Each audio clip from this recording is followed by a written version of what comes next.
D'après les enquêtes diligentées et publiées par le service Doing Business de la Banque mondiale, la RDC est en 2019 la 62e économie sur les 190 évaluées en termes de facilité de créer une entreprise. La vision du pays est de faire mieux au prochain classement sur base de réformes initiées. Au cours de cet atelier, l'Agence nationale pour la promotion des investissements a sensibilisé les avocats et autres contributeurs qui interviennent dans le processus de création d'entreprise et d'évaluation du pays sur l'indicateur concerné. Détenir la bonne information, l'organe conseil du gouvernement en matière d'investissement y tient fermement. Il est important que l'on sache quelles sont les grandes réformes qui ont été effectuées dans cet indicateur.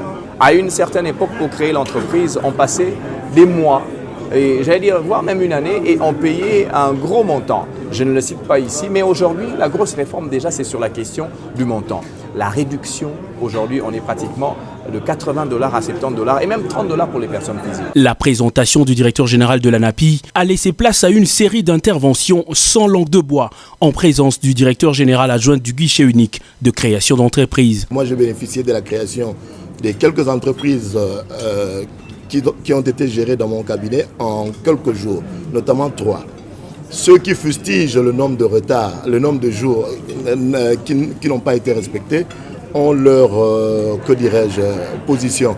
Moi, je dois comprendre, je dois vous rassurer qu'en 3 jours, j'ai vu une société créée et par moment, ça dépasse le délai.